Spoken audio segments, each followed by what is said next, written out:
సూర్యాపేట తెలంగాణ రాష్ట్రంలో ఉన్న 31 జిల్లాలలో ఇది కూడా ఒకటి. ఒకప్పుడు ఈ సూర్యాపేట పట్టణాన్ని భానుపురి అని కూడా పిలిచేవారు. ఆ తర్వాత క్రమంలో సూర్యాపేటగా మారింది. భారత ప్రభుత్వ పట్టణాభివృద్ధి మంత్రిత్వ శాఖ వారి స్వచ్ఛ సర్వేక్షణ్ 2017లో సూర్యాపేట దక్షిణ భారతదేశంలోనే అత్యంత శుభ్రమైన నగరంగా గుర్తింపు తెచ్చుకుంది. సూర్యాపేటకు చాలా చారిత్రక విషయాలతో అనుబంధం ఉంది. సాహితీపరంగా సూర్యాపేటకు రాష్ట్రంలో విశేష గుర్తింపు ఉంది. ఒకనాటి చుట్టుముట్టు సూర్యాపేట, నట్టనడమ నల్లగొండ, భానుపురికి సినీ సాహితీ రంగంతో విడదీయరాని అనుబంధం ఉండేది. 1928లో సూర్యాపేటలో నైజాం రాష్ట్ర ఆంధ్ర గ్రంథాలయ సభ వామన నాయక్ ఆధ్వర్యంలో నిర్వహించారు. ఈ పట్టణాన్ని తెలంగాణ ముఖద్వారం అని కూడా చెబుతారు. సూర్యాపేట తెలంగాణ రాష్ట్ర రాజధాని హైదరాబాద్కి 134 కిలోమీటర్ల దూరంలోను, అలాగే విజయవాడకి 138 కిలోమీటర్ల దూరంలోనూ ఉంది. అంటే ఈ రెండు సిటీలకి ఇది మధ్యలో ఉంటుంది. 1952లో గ్రేడ్ 3 సూర్యాపేట పురపాలక సంఘంగా ఏర్పాటు చేయబడింది. ఆ తర్వాత 1984లో గ్రేడ్ 2, 1998 నవంబర్ 7న గ్రేడ్ 1 పురపాలక సంఘంగా మార్చబడింది. ఇక్కడ తెలుగు, కోయి భాషలు మాట్లాడుతారు. సూర్యాపేటకు స్పీడ్ పోస్ట్ సౌకర్యంతో కూడిన తపాలా కార్యాలయం ఉంది.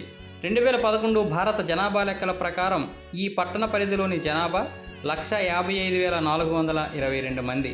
ప్రముఖ కార్టూనిస్ట్ శేఖర్ గారు ఇక్కడ జన్మించిన వారే. 2016 అక్టోబర్ 11న దసరా పండుగ నాడు ఈ జిల్లా అవతరించింది.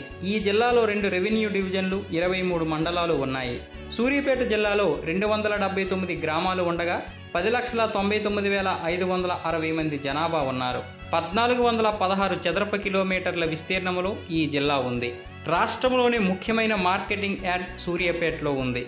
ఈ జిల్లాలో ఉన్నటువంటి మండలాలు ఆత్మకూరు మండలం, చివ్యంల, మోతే, జాజిరెడ్డిగూడెం, నూతనకల్, పెన్పహాట్, సూర్యాపేట్, తిరుమలగిరి, తుంగతుర్తి, గరేడిపల్లి, నేరేడుచెర్ల, నాగారం, మద్దిరాల, పాలకీడు, చిలుకూరు, హుజూరనగర్, కోదాడ, మట్టంపల్లి, మేళ్ల చెరువు, మునగాల, నడిగూడెం, అనంతగిరి, చింతలపాలెం మండలాలు. ఈ 23 మండలాల్లో 5 మండలాల్ని కొత్తగా ఏర్పాటు చేశారు. సూర్యాపేట నుండి విజయవాడ వెళ్లే జాతీయ రహదారి, సూర్యాపేట నుండి విజయవాడ, రాజమండ్రి, విశాఖపట్నం వెళ్లే బస్సు సౌకర్యం, అలాగే హైదరాబాద్, ముంబై వెళ్లే బస్సు సౌకర్యాలు ఉన్నాయి. కానీ ఈ పట్టణానికి రైలు సౌకర్యం లేదు. ఫ్రెండ్స్, మీరు గనక మన జిల్లాకు చెందిన వారైతే ఖచ్చితంగా ఈ వీడియోని షేర్ చేసి మన జిల్లా గురించి అందరికీ తెలిసేలా చేయండి. ఈ వీడియో గనక మీకు నచ్చినట్లయితే లైక్ చేయండి, షేర్ చేయండి, కామెంట్ చేయండి. సబ్స్క్రైబ్ చేసుకోవడం మాత్రం మర్చిపోకండి. Thank you. జై జవాన్, జై కిసాన్, జై భారత్, జై హింద్.